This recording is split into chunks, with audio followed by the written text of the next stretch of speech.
Hello प्यारे बच्चों, कैसे हैं आप लोग।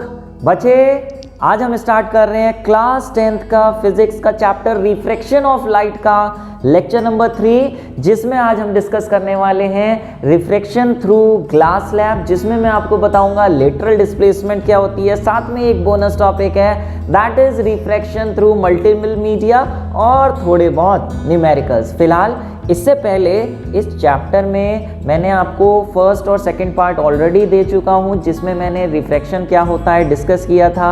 Optically rare, optically denser medium, rare जो है रेयर से डेंसर जाए, डेंसर से रेयर जाए तो किधर बेंट होगी, लॉज ऑफ रिफ्रैक्शन पढ़े थे, और refractive index, absolute and relative refractive index मैंने आपको समझाई थी। अगर इससे पहले का लेक्चर आपने अटेंड करना है तो ऊपर दिए गए आई बटन पे दोनों पार्ट्स के पार्ट 1 पार्ट 2 के लिंक्स गिवन है, वहां जाके आप पीछे का लेक्चर्स अटेंड कर सकते हैं। देख चुके हैं तो जल्दी से कॉपी और पेन लेके बैठ जाइए, क्योंकि आज मेरे साथ साथ आपको जितना भी मैं पढ़ा रहा हूं लिखते जाना है। स्टार्ट करते हैं आज का लेक्चर। मेरे प्यारे बच्चों, मैं हूं Vaibhav Agarwal and welcome to your प्यारा सा चैनल फिजिक्स ब्रो। ओके मेरे प्यारे बच्चे, तो अभी स्टार्ट हो रहा है refraction through glass slab. Glass slab क्या चीज़ होती है, आप लोगों ने देखा होगा। जैसे नॉर्मली ये इस तरीके से आप देख पा रहे हैं, ये डस्टर है, ये प्लास्टिक का बना हुआ है, एक क्यूबिकल शेप में है। इसी क्यूबिकल शेप को अगर मैं ग्लास के मटेरियल का बना दूं तो इसे हम कह देते हैं ग्लास स्लैब। और हमें आज पढ़ना है कि लाइट अगर इस ग्लास स्लैब पे, मान लें रेक्टेंगुलर शेप्ड है, इस तरीके से क्यूबॉइड शेप है ग्लास स्लैब, अगर ग्लास स्लैब पे ऊपर से लाइट पड़े तो इसके अंदर जब जाएगी तो किधर निकलेगी, और इधर से जब बाहर निकलेगी तो किधर बेंट होगी। तो इसका पूरा हमें पाथ ट्रेस करना है और उससे रिलेटेड फिर हमें बताना है कि लेटरल डिस्प्लेसमेंट क्या होती है। ठीक है, ग्लास स्लैब समझ पा रहे हैं। ग्लास स्लैब इस तरीके से होगा, आप देखेंगे तो ऊपर से प्लेन होगा, नीचे से फ्लैट होगा, रेक्टेंगुलर सामने से दिखाई देगा आपको, लेकिन होगा ये क्यूबिकल। वैसे ये क्यूबिकल होगा लेकिन सामने से देखें तो आपको रेक्टेंगुलर दिखाई देगा। इसके जो दो अपोजिट फेसेस होते हैं वो पैरेलल होते हैं।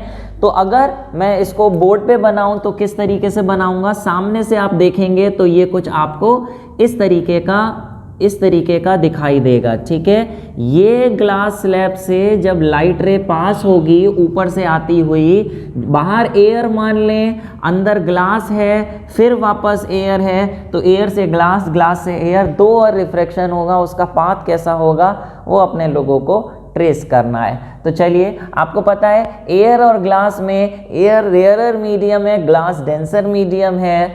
एयर से जब ग्लास में लाइट रे जाएगी प्यारे, तो कोई मुझे बता सकता है क्या, ये इस तरीके से लाइट रे है, यहाँ पे पड़ी, ये हमने नॉर्मल बनाई इस तरीके से। कुछ लाइट रिफ्लेक्ट होगी, कुछ लाइट रिफ्रैक्ट होगी, लेकिन जो रिफ्लेक्ट होती है वो मैंने बताया हम रिफ्रैक्शन पढ़ रहे हैं तो उसको हम बार बार बनाएंगे नहीं for the sake of simplicity. हालांकि थोड़ा बहुत रिफ्लेक्ट तो होएगी, लेकिन मैक्सिमम तो रिफ्रैक्ट ही होती है, तो वही बना दें हम। पहले बताइए, अगर ये ग्लास स्लैब नहीं होता तो ये लाइट रे ऐसे बिल्कुल इस तरीके से इस पाथ पे सीधी जाती, लेकिन एयर से ग्लास में जाने की वजह से ये light towards the normal bent होगी, और ये देखिए नॉर्मल की तरफ, इधर की तरफ ये लाइट रे आ गई। एरो ज़रूर बनाइए, एरो का बहुत महत्व है, एरो बनाना मत भूलना।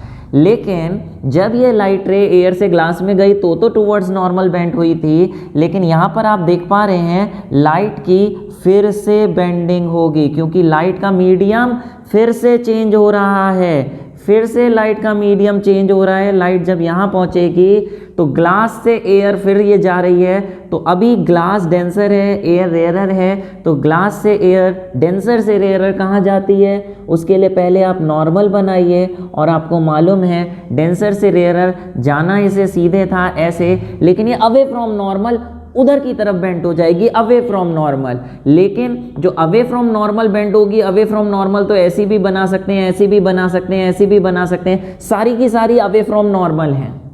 लेकिन ये अवे फ्रॉम नॉर्मल उधर तो जाएगी, लेकिन कितना उधर जाएगी ये फिक्स है। ये उतना उधर जाएगी, इतना उधर जाएगी कि ये इंसिडेंट रे के ओरिजिनल पाथ जो था उसके क्या हो जाए, पैरेलल हो जाए। आप देखो ये वाली रे अगर आपने बनाई, क्या ये वाली रे इसके पैरेलल लग रही है? नहीं। ये वाली रे इसके पैरेलल लग रही है? नहीं। ये वाली रे जो है इन चारों में से आप वो पाथ बनाओगे जो इस इंसिडेंट रे के ओरिजिनल पाथ से पैरेलल हो।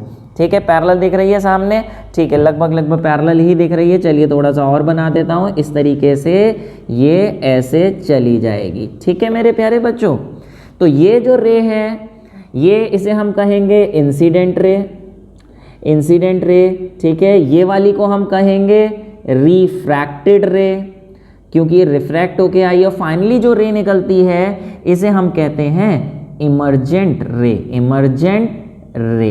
ये इमर्जेंट रे इंसिडेंट रे के बिल्कुल पैरेलल होती है। अगर नहीं लग रही है सामने से, ये लो थोड़ा सा अब पैरेलल लगने लगी होगी। ठीक है, तो इमर्जेंट रे इंसिडेंट रे के डायरेक्शन के बिल्कुल पैरेलल ही आपको बनानी है। और ये जो इन दोनों के बीच का डिस्टेंस है ये आगे तक कांस्टेंट रहता है, कांस्टेंट रहता है क्योंकि पैरेलल होंगी। और इन दोनों के बीच का ये जो परपेंडिकुलर डिस्टेंस है, परपेंडिकुलर डिस्टेंस, ये परपेंडिकुलर डिस्टेंस जो इन दोनों के बीच का है इसी को हम बोलते हैं क्या, लेटरल डिस्प्लेसमेंट, लेटरल डिस्प्लेसमेंट। ठीक है, या फिर लेटरल शिफ्ट भी इसे हम कहते हैं। तो इसकी डेफिनेशन क्या है मैं बोल रहा हूं, लिखवाऊंगा अभी आगे भी।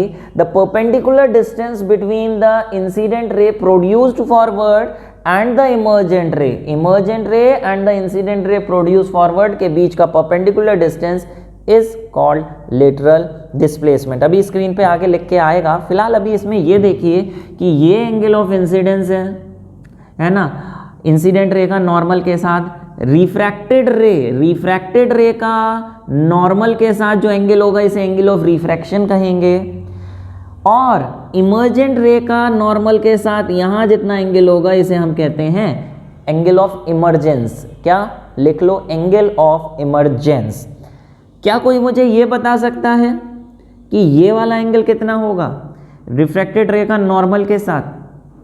अरे रिफ्रैक्टेड रे का नॉर्मल के साथ यहाँ एंगल आर था, तो भैया रिफ्रैक्टेड रे का नॉर्मल के साथ ये भी तो एंगल आर ही होगा। अरे ऑल्टरनेट एंगल्स, ये दो पैरेलल लाइंस, ये बीच में एक ट्रांसवर्सल लाइन, ये दोनों आर होंगे। फिलहाल ये दोनों तो आर होंगे ऑब्वियसली, लेकिन एक बात और सुन लो कि अगर ये जो हमने रेक्टेंगुलर ग्लास स्लैब लिया है इसके ये दो फेसेस अगर पैरेलल हैं बिल्कुल एक दूसरे के, तो angle of incidence will always be equal to angle of emergence. ये दोनों एंगल एक दूसरे के हमेशा इक्वल होंगे ही होंगे, पहली बात। और दूसरी बात कि incident ray will be parallel to emergent ray के पैरेलल होएगी ही होएगी। ठीक है, ये देखिए मैंने बनाया, उन दोनों के बीच के डिस्टेंस को हम कहते हैं लेटरल डिस्प्लेसमेंट। ये डायग्राम आपको बनाने को आ सकता है एग्जाम में कह देंगे draw the path of a रे falling on a parallel faced या रेक्टेंगुलर ग्लास स्लैब। तो आप ऐसे पूरा यहाँ पे मार्किंग के साथ आप यहाँ पे ड्रॉ करेंगे। अभी अगले पार्ट में क्या पूछा जाएगा कि ये जो लेटरल डिस्प्लेसमेंट है प्यारे, ये लेटरल डिस्प्लेसमेंट कौन कौन से फैक्टर्स पे डिपेंड करेगी, क्या बढ़ाएं क्या कम करें ये लेटरल डिस्प्लेसमेंट कम हो जाए। फिलहाल देखते हैं इसके फैक्टर्स क्या हैं, लेकिन उससे पहले ये डायग्राम मैंने यहाँ पे भी बना के चलिए दे दिया है। फिलहाल ये लेटरल डिस्प्लेसमेंट की डेफिनेशन नोट कर लीजिए, the perpendicular distance between the incident ray produce forward and the emergent रे is called lateral displacement. Lateral displacement की अगर कॉमन यूनिट पूछी जाए कि किस यूनिट में ये लेटरल डिस्प्लेसमेंट बताई जाएगी, तो बहुत ऑब्वियस सी बात है प्यारे, सेंटीमीटर में जनरली ये बताई जाती है। बट अगर स्टैंड एसआई यूनिट पूछी जाए कि क्या होगी, तो डिस्टेंस है एक तरीके का, डिस्टेंस की एसआई यूनिट मीटर ही होती है। ठीक है प्यारे, अभी बात ये आई कि ये जो लेटरल डिस्प्लेसमेंट है, ये लेटरल डिस्प्लेसमेंट कौन कौन से फैक्टर्स पे डिपेंड करेगी, फैक्टर्स अफेक्टिंग लेटरल डिस्प्लेसमेंट। तो मेरे साथ साथ नोट करते जाओ, ठीक है। रे डायग्राम जितने ज़्यादा बनाओगे उतना आपके लिए अच्छा है। ये रे डायग्राम बनाने से ही दिमाग में याद रह पाएंगे, वरना आप लोग को याद नहीं रहेंगे। तो प्यारे, ये जो लेटरल डिस्प्लेसमेंट है, ये लेटरल डिस्प्लेसमेंट टोटल 3 फैक्टर्स पे डिपेंड करती है। ध्यान से समझिए और बताइए समझ में आ रहा है कि नहीं आ रहा है। बहुत ही प्यार से समझाने की कोशिश कर रहा हूँ, उम्मीद है समझ में आ रहा होगा। तो 3 फैक्टर्स में से सबसे पहला फैक्टर है आपकी thickness of the glass slab. ये आप देख रहे हैं, ये जो ग्लास स्लैब है इसकी ये जो थिकनेस है टी, अगर मैं मान लूँ, इसकी थिकनेस पे कितना मोटा ग्लास स्लैब है वो डिपेंड करती है लेटरल डिस्प्लेसमेंट। जितनी ज़्यादा थिकनेस होगी उतना ज़्यादा लेटरल डिस्प्लेसमेंट होगी। More the thickness more will be the lateral displacement. बोले सर करके दिखाइए, ऐसे समझ में नहीं आ रहा है। तो चलिए करके दिखा दे रहा हूँ। आप ये देखिए कि यहाँ पे थोड़ा सा ये घिच पिच हटा दूँ। ये आप देख पा रहे हैं कि इस केस में लेटरल डिस्प्लेसमेंट साफ साफ इन दोनों के बीच ये जो परपेंडिकुलर डिस्टेंस है ये लेटरल डिस्प्लेसमेंट है। अभी ग्लास स्लैब इतना मोटा होने की बजाय अगर और मोटा होता, यहाँ तक होने की बजाय मान लें इसे यहाँ से हटा दें और ये इतना मोटा होता, यहाँ तक होता, ठीक है। तो पहले तो रे यहाँ से बेंट हो गई थी, यहाँ तक था तो यहीं से बेंट हो गई थी, लेकिन अब रे भैया यहाँ से बेंट थोड़ी ना होगी, रे तो सीधी आएगी। यहाँ पे है ही नहीं, ग्लास स्लैब थिक कर दिया है तो रे यहाँ तक आएगी। ये रे यहाँ तक आएगी आएगी आएगी आएगी, फिर मीडियम चेंज होगा तो यहाँ से बेंट होना शुरू होगी। तो देखिए पहले जो लेटरल डिस्प्लेसमेंट इतना था, लेटरल डिस्प्लेसमेंट बढ़ गया नहीं बढ़ गया, जितनी नीचे आती जाएगी उतना लेटरल डिस्प्लेसमेंट ज़्यादा हो जाएगा। तो more the thickness of the glass slab more will be the lateral displacement. थोड़ा टेढ़ा बन गया ग्लास स्लैब, सीधा बना लीजिएगा, ठीक है। नेक्स्ट क्या है, नेक्स्ट फैक्टर है आपका कि it depends on angle of incidence. चलिए इसको मैं वापस से वैसे ही कर देता हूँ जैसे ये बना हुआ था, ये यहाँ पे बना हुआ था इस तरीके से, ठीक है, ओके। अच्छा नेक्स्ट ये डिपेंड करती है lateral displacement angle of incidence पे। More the angle of incidence more will be the lateral displacement. उसके लिए आप ये देखिए, मान लें ये ग्लास स्लैब है, इस तरीके से एक इंसिडेंट रे इस पे ऐसे पड़ रही थी, ठीक है, ऐसे पड़ रही थी तो जाना इसे इस तरीके से ऐसे था, लेकिन ये ऐसे चली गई, ठीक है, ये ऐसे चली गई, इसको ऐसे बना दूं, ये इस तरीके से ऐसे चली गई बेंट होके और फिर ये ऐसे गई, तो ये लेटरल डिस्प्लेसमेंट आया, ठीक है। टुवर्ड्स द नॉर्मल बेंट हुई, फिर अवे फ्रॉम नॉर्मल बेंट हुई, ये लेटरल डिस्प्लेसमेंट हो गया। लेकिन अगर एंगल ऑफ इंसिडेंस बढ़ा दें और ज़्यादा एंगल ऑफ इंसिडेंस ले लो, ये इस तरीके से, ये लो एंगल ऑफ इंसिडेंस बढ़ गया, एंगल ऑफ इंसिडेंस बढ़ गया प्यारे, तो ये देखो इंसिडेंट रे का ओरिजिनल डायरेक्शन ये हुआ, जहाँ ऐसे रही थी लेकिन टुवर्ड्स द नॉर्मल बेंट होगी, ये टुवर्ड्स द नॉर्मल बेंट हुई, फिर ऐसे जाएगी इस तरीके से, तो ये देखो ये लेटरल डिस्प्लेसमेंट अब की बार इतना हो गया। जितना एंगल ऑफ इंसिडेंस बढ़ाओगे, ये जो रे ऐसे जा रही थी एंगल ऑफ इंसिडेंस बढ़ा दो, ये रे और उधर की तरफ जाएगी, तो लेटरल डिस्प्लेसमेंट की वैल्यू बढ़ जानी है, जितनी झुकेगी उतना उधर हो जाएगा, लेटरल डिस्प्लेसमेंट बढ़ जाएगा। तो more the angle of incidence more will be the lateral displacement. And तीसरा factor, it depends on the refractive index और wavelength of the light used. कहने का मतलब ऑब्वियस सी बात है, यहाँ जो ग्लास स्लैब लिया है इस मीडियम की रिफ्रैक्टिव इंडेक्स जितनी ज़्यादा होगी, रिफ्रैक्टिव इंडेक्स जितनी ज़्यादा होगी, रे उतना ही ज़्यादा बेंड करेगी। हम लास्ट लेक्चर में पढ़ते आ रहे हैं रिफ्रैक्टिव इंडेक्स का क्या सिग्निफिकेंस है, more the refractive index more will be the bending. तो आप देखिए यही वाली लाइट रे अभी यहाँ बेंड हुई है, अगर इसकी रिफ्रैक्टिव इंडेक्स ज़्यादा हो जाए तो रे और ज़्यादा अंदर की तरफ बेंड करेगी, और ज़्यादा अंदर की तरफ बेंड करेगी तो लो लेटरल डिस्प्लेसमेंट भी बढ़ जाएगी। तो more the refractive index more will be the lateral displacement. तो ये जो तीन फैक्टर्स हैं तीनों पे डायरेक्टली प्रोपोर्शनल है, more thickness more lateral displacement, more angle of incidence more lateral displacement, more refractive index more lateral displacement. तो याद करना आसान है, मोर मोर मोर मोर मोर मोर, ठीक है। लेकिन यहाँ पे रिफ्रैक्टिव इंडेक्स की बजाय वेवलेंथ और कलर भी लिखा है, आप ये भी लिख सकते हैं। कैसे, आपको मालूम है, जैसे आपने लोअर क्लासेस में पढ़ा है और इस चैप्टर में आगे भी पढ़ने वाले हैं, डिस्पर्जन ऑफ वाइट लाइट। उसमें आपने देखा है कि प्रिज्म पे जब वाइट लाइट पड़ती है तो 7 कलर्स में डिस्पर्स हो जाती है वाइट लाइट, ठीक है। जाना इसे इस तरीके से था, 1 2 3 4 5 6 7, और फिर ये फिर नीचे की तरफ बेंड होती है 1 2 3 4 5 6 7। तो आप ये देखो सबसे नीचे कौन सा कलर होता है, सबसे नीचे कलर होता है violet, indigo, blue, green, yellow, orange, red. तो ओरिजिनल पाथ इसका ये था, लेकिन सबसे ज़्यादा कौन सा कलर बेंट होता है, सबसे ज़्यादा होता है वायलेट, और सबसे कम कौन सा होता है, रेड। तो अलग अलग कलर्स हैं, आपको मालूम है अलग अलग कलर्स अलग अलग अमाउंट से बेंट होते हैं। वायलेट सबसे ज़्यादा बेंट होता है क्योंकि ग्लास की रिफ्रैक्टिव इंडेक्स वायलेट के लिए सबसे ज़्यादा होती है, इसलिए वो उसे सबसे ज़्यादा बेंट करा देता है। जो सबसे ज़्यादा बेंट हो रहा है उसके लिए रिफ्रैक्टिव इंडेक्स ज़्यादा। तो violet, indigo, blue, green, yellow, orange, red अलग अलग अमाउंट से बेंट होते हैं। तो वही बात यहाँ पे है कि अगर हम अलग अलग कलर की लाइट लें, मान लें 2 लाइट ले ली, एक हमने रेड ले ली, वायलेट ले ली और एक रेड ले ली, तो किस केस में लेटरल डिस्प्लेसमेंट ज़्यादा होगा बताइए, वायलेट का या रेड का, या सेम होगा? ऑब्वियस सी बात है, वायलेट ज़्यादा बेंड करेगी, जैसे प्रिज्म में ज़्यादा बेंड करी है ऐसे इसमें ज़्यादा बेंड करेगी टुवर्ड्स द नॉर्मल, तो उसका लेटरल डिस्प्लेसमेंट भी ज़्यादा हो जाएगा, रेड का कम होगा। तो इसलिए हमने लिखा है कि तीसरा फैक्टर, चाहे आप रिफ्रैक्टिव इंडेक्स लिख दो, चाहे कलर लिख लो, चाहे वेवलेंथ लिख दो, जैसे जैसे हम ऊपर जाते हैं वैसे वैसे वेवलेंथ इंक्रीज होती है, वेवलेंथ इंक्रीज होती है लेकिन बेंडिंग कम होती है, ठीक है। तो जिसकी वेवलेंथ कम है उसकी बेंडिंग कम होगी, उसके लिए लेटरल डिस्प्लेसमेंट कम होगी। क्या मेरी बात समझ पा रहे हो कि नहीं समझ पा रहे हो? तो आखिरी वाली बात अगर थोड़ी सी कंफ्यूजिंग लगी है एक बार फिर से सुनो, नहीं तो रिफ्रैक्टिव इंडेक्स वाला जो तीसरा फैक्टर है उसको आप डायरेक्टली याद कर लो, ठीक है प्यारे।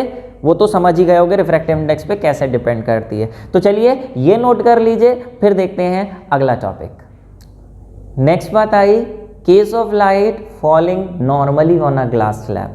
नॉर्मली का मतलब क्या है? नॉर्मली का मतलब अगर किसी भी ग्लास स्लैब पे अगर लाइट परपेंडिकुलर पड़ेगी, इस तरीके से ऐसे पड़ेगी, तो बताइए ये कहाँ जाएगी? बहुत ही आसान है बताना। आपको मालूम है एक मीडियम से दूसरे मीडियम अगर परपेंडिकुलर फॉल करती है तो इसमें एंगल ऑफ इंसिडेंस जीरो होता है, एंगल ऑफ रिफ्रैक्शन भी जीरो होता है, एंड लाइट पासेस अनडेविएटेड, बिल्कुल सीधी चली जाएगी, सीधी चली जाएगी, है ना। फिर ये एयर से ग्लास में आई तो सीधी चली गई, लेकिन फिर से मीडियम चेंज हो रहा है तो फिर से बेंट होनी चाहिए, लेकिन यहाँ पर भी तो परपेंडिकुलर पड़ रही है तो कहाँ बेंट होगी? फिर से कोई बेंडिंग नहीं होगी, ये सीधी बिना डेविएशन के सीधी ऐसे ही चली जाएगी। तो ये path of light ray for a light falling normally, हर जगह angle of incidence, angle of refraction दोनों जीरो होंगे। हाँ, एक बात और इसमें आपसे ये पूछ लिया जाएगा कभी कि अगर लाइट जो है किसी ग्लास स्लैब पे ऑब्लिकली पड़ रही है तो इसका आप पाथ तो समझ ही गए, जाना इसे सीधे था, है ना, टुवर्ड्स द नॉर्मल बेंट हुई, है ना, फिर अवे फ्रॉम नॉर्मल बेंट हुई, इसको हम लेटरल डिस्प्लेसमेंट कहते हैं। इसमें पूछेंगे एंगल ऑफ डेविएशन बताओ कितना होगा। एंगल ऑफ डेविएशन का मतलब अपने ओरिजिनल रास्ते से कितने एंगल पे मुड़ी है। तो आप यहाँ पे देखिए, मान लें ये आई है जैसे 45 डिग्री, मान लें ये इधर की तरफ तो बेंट हुई है, यहाँ पे पहले मीडियम में जब हुई तो ये बेंट हुई, कितनी बेंट हुई? मान लें एंगल ऑफ रिफ्रैक्शन इस तरीके से 30 रह गया, 30 रह गया, तो ये बताओ ये कितने एंगल से बेंट हुई होगी? ऑब्वियसली 45 है, ये पूरा 45 होगा, 45 में से 30 हटा दो, 50 डिग्री से बेंट हो गई। तो एंगल आई 45 है, एंगल आर 30 है, और एंगल ऑफ डेविएशन यहाँ पे 15 है फर्स्ट रिफ्रैक्शन में, फर्स्ट सरफेस पे। लेकिन हम यहाँ पे फर्स्ट सरफेस पे नहीं पूछेंगे कि कितना एंगल ऑफ डेविएशन है, यहाँ ओवरऑल इंसिडेंट रे और इमर्जेंट रे के बीच क्या एंगल ऑफ डेविएशन है वो बताइए। तो यहाँ पे रे जितना टुवर्ड्स द नॉर्मल आती है उतनी ही वापस अवे फ्रॉम नॉर्मल जाती है, एग्जैक्टली उतना ही अवे फ्रॉम नॉर्मल जाने की वजह से इंसिडेंट रे और इमर्जेंट रे एक दूसरे के पैरेलल हो जाती हैं। पहले इधर आई, फिर नीचे आके उतना ही उधर बेंड हो गई, तो उतना ही वापस चली गई, तो एंगल ऑफ डेविएशन कितना हुआ? इंसिडेंट रे, रिफ्रैक्टिव, इमर्जेंट रे एक दूसरे के पैरेलल हैं, तो दोनों के बीच कितना एंगल है?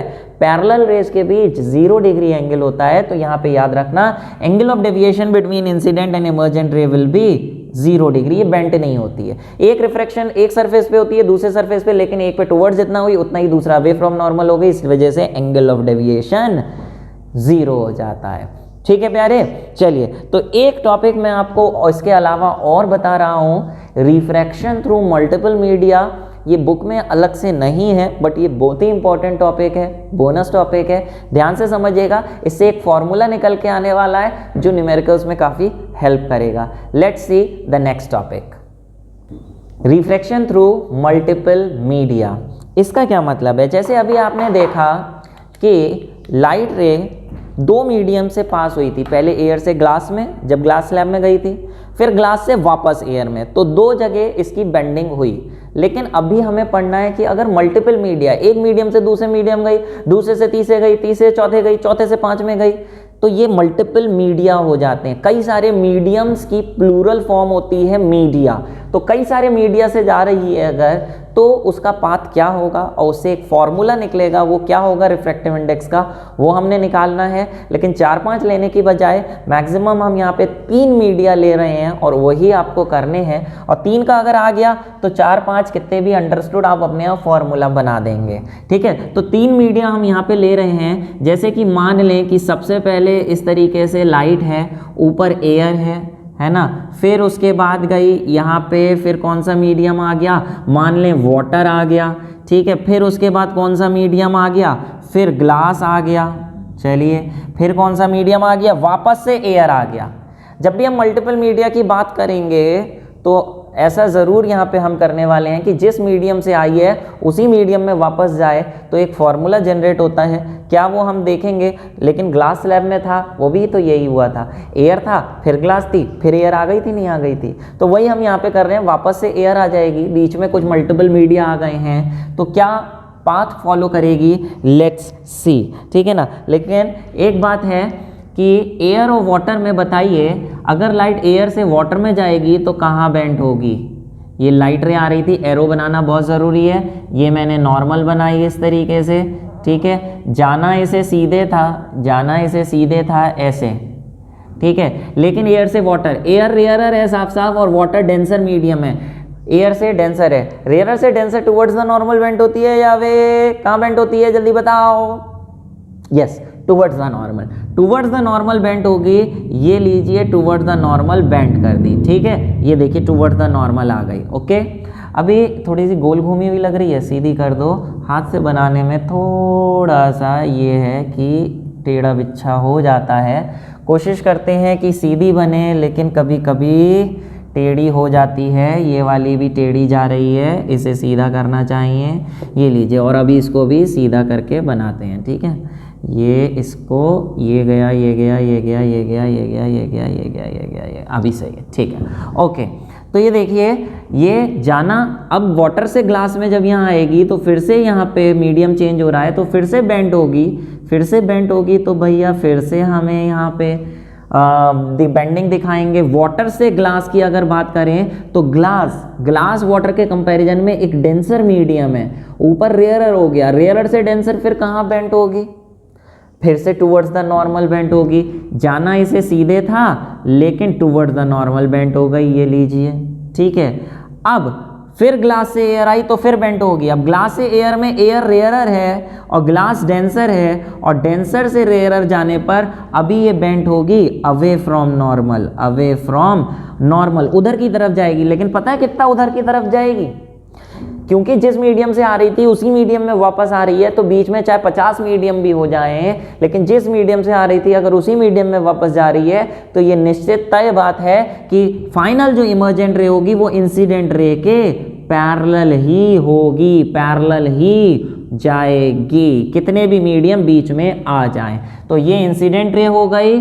ठीक है, इंसिडेंट रे, और बीच में बहुत सारी रिफ्रैक्टेड रे, और फाइनल ये हो गई emergent ray. Emergent ray will be parallel to incident ray direction, इसको हम लेटरल डिस्प्लेसमेंट कह सकते हैं। फिलहाल क्योंकि यहाँ पे 3-4 मीडियम से रिफ्रैक्ट हो रही है तो एक फॉर्मूला नया बन के आने वाला है। बताइए प्यारे, अगर लाइट एयर से वाटर में जा रही है तो हम रिफ्रैक्टिव इंडेक्स निकालते हैं। एयर से वाटर जा रही है तो यहाँ ए म्यू डब्ल्यू लिखेंगे, ए म्यू डब्ल्यू, जिसका फॉर्मूला आपने पढ़ा था velocity of light upon velocity of light का रेशियो। ऊपर एयर से वाटर में जा रही है तो ऊपर एयर आएगा, velocity of light in air, नीचे velocity of light in water. ये पिछले लेक्चर में मैंने बताया है आपको फॉर्मूला रिफ्रैक्टिव इंडेक्स का, है ना। जैसे 1μ2 लिखा है तो उसका फॉर्मूला वेलोसिटी इन 1 अपॉन वेलोसिटी इन 2। तो ऐसे ही एयर से वाटर में जा रही है तो velocity in air, velocity in water. फिर दोबारा कहाँ जा रही है, वाटर से ग्लास, तो क्या फॉर्मूला होगा, WμG, वाटर से ग्लास। और इसे पढ़ेंगे क्या, refractive index of glass with respect to water, refractive index of glass with respect to water. इसका फॉर्मूला क्या होगा बताइए जल्दी, मुंह से बोलिए, सामने बैठे बैठे क्या होगा, ऊपर क्या आएगा, वेलोसिटी अपॉन वेलोसिटी में, ऊपर वाटर नीचे glass, velocity of light in water upon velocity of light in glass. फिर कहाँ जा रही है, ग्लास से एयर जा रही है, Gμa, तो क्या हो जाएगा, velocity in glass upon velocity in velocity in water, और इसे पढ़ेंगे वेलोसिटी इन एयर, और पढ़ेंगे कैसे, refractive index of air with respect to glass. ये तीन जो हमारे पास इक्वेशंस आ गई, अगर इन तीन इक्वेशंस को मल्टीप्लाई कर दें 1 × 2 × 3, तो प्यारे क्या बनेगा, देखो LHS को LHS से कर दो, इन तीनों को मल्टीप्लाई कर दो, W mu G into G mu A, और RHS को RHS से कर दो सारे, VA upon VW into VW upon VG into VG upon VA। ऐसा करने पर VA से VA कॉट गया, VG से VG कॉट गया, VAW से VW कॉट गया, 1 बच गया, 0 मत कर देना, कट के 1 बचता है। तो ये फॉर्मूला आया A mu W into W mu G into G mu A is equal to 1। तो एक फॉर्मूला आपके पास ये बन गया कि अगर कभी भी लाइट 1 2 3 4 नहीं 1 2 3 वापस एक मीडियम में आएगी, 1 2 3 वापस फर्स्ट मीडियम में आ जाएगी, तो इसका फॉर्मूला A म्यू W, जहाँ पे W आया फिर W से ही स्टार्ट होगा, W म्यू G, फिर G पे खत्म हुआ तो G ही आएगा, G म्यू A, और आखिरी में क्या आएगा, जो पहले था। मतलब अगर 1 से 2 से 3 से 1 में जा रही है तो होगा 1 म्यू 2 इंटू 2 से फिर 3 में जा रही है तो 2 म्यू 3, फिर 3 से वापस 1 में जा रही है तो 3 म्यू 1, आखिरी में वही आएगा जो सबसे पहले था, तो इज इक्वल टू क्या होगा, 1 होगा, है ना। एक फॉर्मूला आ गया। लेकिन इससे और सिंपल फॉर्मूला हम बनाते हैं, ये फॉर्मूला छोड़ो अभी, आप ये मत याद करना, इसमें क्या करो, इसको यहीं लिखा रहने दो, W म्यू G, और ये दोनों टर्म्स 1 के नीचे ले आओ, 1 upon A mu W into G mu A, G mu A, ठीक है। क्या आपको ध्यान है, 1 refractive index is the reciprocal of other, principle of reversibility of light में मैंने बताया था कि 1 म्यू 2 का फॉर्मूला 1 अपॉन 2 म्यू 1 होगा, ऐसे मैंने आपको पहले बताया था पिछले लेक्चर, इसलिए बोला ज़रूर देखना है। तो 1 म्यू 2 क्योंकि 1 अपॉन 2 म्यू 1 होता है, तो बेटा ये जो इतना लिखा हुआ यहाँ पे है 1 upon G mu A, 1 upon 2 mu 1 को हम 1 म्यू 2 लिख सकते हैं, तो 1 अपॉन G म्यू A को क्या लिख सकते हैं, उल्टा करके A म्यू G लिख सकते हैं, A म्यू G, और जो नीचे लिखा था उसे ऐसे लिखा ही रहने दो, A म्यू W, और ये क्या है, W म्यू G, ठीक है। तो ये एक फॉर्मूला बन गया। लेकिन एक बात है, यहाँ जो AA लिखा है इसका मतलब है refractive index of glass with respect to air, refractive index of water with respect to air. इसको हम ऐसे भी लिख सकते हैं, W mu G is equal to mu G upon mu W। अगर यहाँ पे A मैं ना लिखूं तो भी ये अंडरस्टूड है कि भैया यहाँ पे A ही है, ये एब्सोल्यूट रिफ्रैक्टिव इंडेक्स होती है। अगर नहीं लिखें तो भी अंडरस्टूड होता है कि वो एब्सोल्यूट रिफ्रैक्टिव इंडेक्स ही है, refractive index of glass, refractive index of water with respect to air. तो सिंपल सा एक फॉर्मूला ये बन गया, ये आपको याद करना है।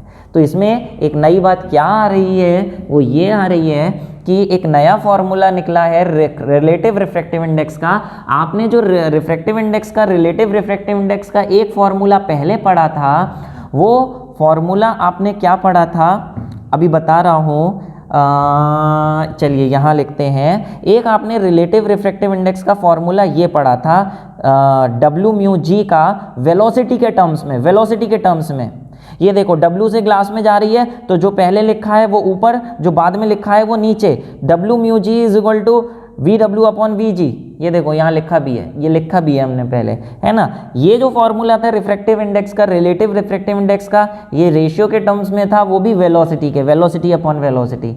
ये रिलेटिव रिफ्रैक्टिव इंडेक्स का इसी का एक फॉर्मूला और आ गया है, ये भी रेशियो में है, लेकिन यहाँ पे वेलोसिटी अपॉन वेलोसिटी था और यहाँ पे refractive index upon refractive index है। तो ये दो फॉर्मूले आ गए हैं, लेकिन दोनों एक दूसरे के ऑपोजिट हैं। ध्यान कर लो प्यारे, जब हम रिफ्रैक्टिव इंडेक्स का फॉर्मूला V के टर्म्स में लिखते हैं तो जो पहले मीडियम है वो ऊपर आता है, जो बाद में मीडियम है वो नीचे आता है। W ऊपर G नीचे। लेकिन रिफ्रैक्टिव इंडेक्स का फॉर्मूला जो रिफ्रैक्टिव इंडेक्स के टर्म्स में है उसमें उल्टा है, जो पहले मीडियम है वो नीचे आएगा, जो बाद में मीडियम है वो ऊपर आएगा। एग्जाम्पल के तौर पे एक और बता दे रहा हूँ, प्रीवियसली हमने एक फॉर्मूला पढ़ा था, प्रीवियसली रिलेटिव रिफ्रैक्टिव इंडेक्स का 1 म्यू 2 अगर लिखा हुआ है तो एक वेलोसिटी के टर्म्स में है, और एक न्यू फॉर्मूला पढ़ा हमने 1 म्यू 2 का म्यू के टर्म्स में। जब वेलोसिटी के टर्म्स में लिख रहे हैं तो जो पहले लिखा है वो ऊपर, जो बाद में लिखा है वो नीचे। लेकिन अब जो रिफ्रैक्टिव इंडेक्स के टर्म्स में लिख रहे हैं उसमें उल्टा है, जो पहले लिखा है वो बाद में आएगा और जो बाद में लिखा है वो ऊपर आएगा। तो ये बात समझ लो, इस पे बेस एक अभी हम न्यूमेरिकल भी करने जा रहे हैं। ठीक है, तो ये फॉर्मूला इंपॉर्टेंट है। ये डेरिवेशन तो एग्जाम में नहीं आनी है आपकी, ना आईसीएसई में ना सीबीएसई में, लेकिन फिर भी ये फॉर्मूला कैसे आया ये आपको मेथड आना जरूरी है और डायग्राम समझना भी जरूरी है। ठीक है, तो चलिए अभी करते हैं इस पे बेस्ड एक न्यूमेरिकल। क्या बोल रहे हैं न्यूमेरिकल में? कह रहे हैं the refractive index of water is 1.33। Refractive index of water किसके रेस्पेक्ट में? कुछ नहीं लिखा है, इसका मतलब एयर के रेस्पेक्ट में ये एब्सोल्यूट रिफ्रैक्टिव इंडेक्स है। ना लिखें तो भी चलेगा कि एयर के रेस्पेक्ट में ये जो दे रखी है आपको 1.33। And refractive index of glass is 1.5। Okay, then what is the refractive index? What is the refractive index of glass? Refractive index of glass with respect to water. Glass की पूछी है विद रेस्पेक्ट टू वाटर, तो इसे ऐसे लिखेंगे। अब इसका क्या फॉर्मूला है? बोले अरे सर रिफ्रैक्टिव इंडेक्स का फॉर्मूला एक तो आपने ये बताया था वेलोसिटी के टर्म्स में, जो पहले आ रहा है वो ऊपर, जो बाद में आ रहा है वो नीचे, बट ये फॉर्मूला हमें अभी नहीं लगाना है क्योंकि यहाँ रिफ्रैक्टिव इंडेक्स दे रखी है। तो रिफ्रैक्टिव इंडेक्स का फॉर्मूला डब्ल्यू म्यू जी का रिफ्रैक्टिव इंडेक्स के टर्म्स में ही बताओ। जो पहले लिखा है वो बाद में, जो बाद में लिखा है वो ऊपर। ठीक है, अरे लो बहुत आसान है, ये हमने निकालना था। म्यू जी कितना दे रखा है? 1.5। म्यू डब्ल्यू कितना दे रखा है? 1.33। वैल्यू डाल दो, मल्टीप्लाई शल्टीप्लाई डिवाइड कर दो, पॉइंट हटा के आंसर निकाल लो। लेकिन रुक जाओ, इसे हम स्मार्टली इसके सॉल्यूशन को, कैलकुलेशन को आसान कर सकते हैं। स्मार्टली कैसे? देखो कितना अच्छा तरीका है। अगर नॉर्मली इसे डिवाइड करने बैठो पॉइंट काट के, तो डिवाइड करने में बहुत ज़्यादा टाइम लग जाएगा, लेकिन हम इसकी कैलकुलेशन आसान ऐसे कर सकते हैं कि हमें याद आया कि सर जो 1.5 होता है ग्लास की रिफ्रैक्टिव इंडेक्स, एक्चुअली ये 3/2 आई थी जिसे हमने 1.5 लिखा था। ऐसे ही रिफ्रैक्टिव इंडेक्स ऑफ वाटर 4/3 आई थी, जिसे डिवाइड करें तो पॉइंट्स में 1.33 आएगा। तो अगर यहाँ पॉइंट्स में लिखते हो तो ये बहुत लंबा हो जाएगा, लेकिन अगर इसी को फ्रैक्शन में कर दो, देखो 1.5 की जगह 3/2 लिख दो और 1.33 की जगह 4/3 लिख दो, तो देखो कितना आसान होगा। ये 3 ऊपर चला जाएगा, 3 3 9 हो जाएगा और 2 नीचे आके 4 2 8 हो जाएगा। ये 9/8 हो जाएगा और 9/8 को सॉल्व करना बहुत ही आसान है, डिवाइड करना बहुत ही आसान है। जब इसे डिवाइड करोगे it will come out to be 1.125। तो देखो ये आसानी से आया या ये आसानी से आता? ऑब्वियसली वो। तो भैया जहाँ डेसिमल से आसानी से पढ़ रहा है वहाँ डेसिमल से कर देना, लेकिन कई बार डेसिमल की बजाय फ्रैक्शन में करोगे तो आपको आसानी पड़ेगी। तो ये आपको ध्यान रखना है कि कहाँ डेसिमल कहाँ फ्रैक्शन, और ये जो अभी फॉर्मूला हमने डिराइव किया था इसकी एप्लीकेशन क्या है। ठीक है, ऐसे ही डायरेक्टली बता दो। अगर इसमें ये पूछ लिया होता, रिफ्रैक्टिव इंडेक्स ऑफ वाटर पूछ लिया होता with respect to glass, water with respect to glass, तो अब तो आसान है ना, क्या फॉर्मूला लगा देते? इसका उल्टा लगा देते, या तो ये लगा देते, जो पहले लिखा है वो ऊपर, नहीं जो पहले लिखा है वो नीचे और जो बाद में लिखा है वो ऊपर, या तो ऐसे करके कर देते, या एक आसान तरीका ये था 1/w म्यू जी, ऐसे कर लेते, ये भी तो आसान है। इसका उल्टा रेसिप्रोकल, ये आपका 9/8 आया तो ये 8/9 हो जाता, उल्टा करके डायरेक्ट भी लिख सकते हो। ठीक है, तो ये एप्लीकेशंस हैं, कैसे करेंगे लेट्स सी। ये आप देख चुके हैं, सॉरी, इससे एक क्वेश्चन इससे रिलेटेड और देख लेते हैं। तो देखिए क्या है अगला क्वेश्चन। बोल रहे हैं कि refractive indices of 4 mediums A B C D की 4 मीडियम्स की रिफ्रैक्टिव इंडिसेस दे रखी हैं। कह रहे हैं which of these media is speed of light maximum. हालांकि ये क्वेश्चन आपके पिछले लेक्चर से रिलेटेड है, लेकिन फिर भी आप यहाँ बताइए मुझे कि रिफ्रैक्टिव इंडिसेस दे रखी हैं, कह रहे हैं इन चारों में से किस मीडियम में लाइट की स्पीड सबसे ज़्यादा होगी। तो क्या आपको फॉर्मूला मालूम है? रिफ्रैक्टिव इंडेक्स दे रखी है और स्पीड ऑफ लाइट पूछी है, तो refractive index of a medium का फॉर्मूला होता है velocity of light in air to velocity of light in that medium, है ना, ये फॉर्मूला होता है ना। रिफ्रैक्टिव इंडेक्स इन्वर्सली प्रोपोर्शनल होती है velocity of light in that medium के, तो जिसकी रिफ्रैक्टिव इंडेक्स सबसे ज़्यादा होगी उसमें वेलोसिटी सबसे कम होगी, और जिसकी रिफ्रैक्टिव इंडेक्स कम होगी उसमें वेलोसिटी सबसे ज़्यादा होगी। तो साफ साफ बात है कि इस वाले मीडियम में रिफ्रैक्टिव इंडेक्स ए में सबसे कम है, तो वेलोसिटी ऑफ लाइट जिसमें रिफ्रैक्टिव इंडेक्स सबसे कम है उसमें वेलोसिटी सबसे ज़्यादा होगी। तो कौन से मीडियम में सबसे ज़्यादा होगी? ए में। और जिसमें रिफ्रैक्टिव इंडेक्स सबसे ज़्यादा है डी मीडियम में, उसमें वेलोसिटी सबसे कम होगी। तो कौन से मीडियम में कम होगी? डी मीडियम में। तो इजी सा था, डायरेक्ट फॉर्मूले से देख के आप आसानी से बता सकते हैं जो भी चीज़ पूछी है।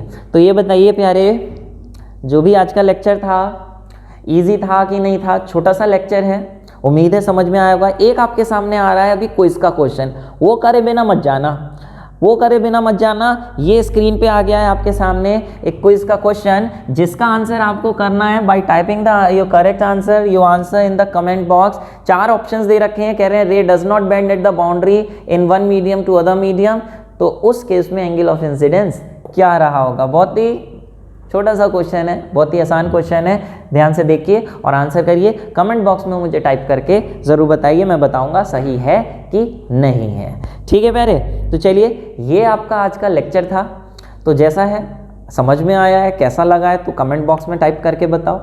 नहीं समझ में आया, मुश्किल हुई तो कमेंट बॉक्स में टाइप करके बताओ। लेकिन फिर भी मुझे उम्मीद है आप लोग को अच्छे से समझ में आया होगा। और अभी तक अगर आपने नोट्स नहीं बनाया तो प्यारे नोट्स ज़रूर बना लो। Notes are very important for the exams. अगर आप नोट्स बनाते हुए चलोगे तो मैं गारंटी दे रहा हूँ एग्ज़ाम में भूलने की चांसेस 0.0001 हो जाएंगी, है ना। जनरली प्रॉब्लम होती है कि सर हम पढ़ के गए थे, एग्ज़ाम में याद नहीं रहा। वो प्रॉब्लम यही है कि आप लिख के नहीं करते हैं, लिख के करेंगे प्रॉब्लम गायब। फिलहाल ये आज का लेक्चर था, इसका अगला लेक्चर हम लाने वाले हैं जिसमें मैं क्या बताने वाला हूँ, applications of refraction of light समझाने वाला हूँ। तो अगर आपको अगला लेक्चर अटेंड करना है तो ऊपर दिए गए आई बटन पे क्लिक करके आप अगले लेक्चर पे जा सकते हैं। नीचे डिस्क्रिप्शन बॉक्स में सारे लेक्चर्स के लिंक्स गिवन हैं और दूसरे चैप्टर्स की प्लेलिस्ट के लिंक्स भी गिवन हैं जो मैं ऑलरेडी पढ़ा चुका हूँ, तो वहाँ पे क्लिक करके आप दूसरे चैप्टर्स भी देख सकते हैं। फिलहाल प्यारे जितना पढ़ाया नोट्स बना लीजिए, मेहनत करते रहिए, स्टे हैप्पी, स्टे ब्लेस्ड। मिलेंगे अगले लेक्चर में, जब तक के लिए ऑल द बेस्ट।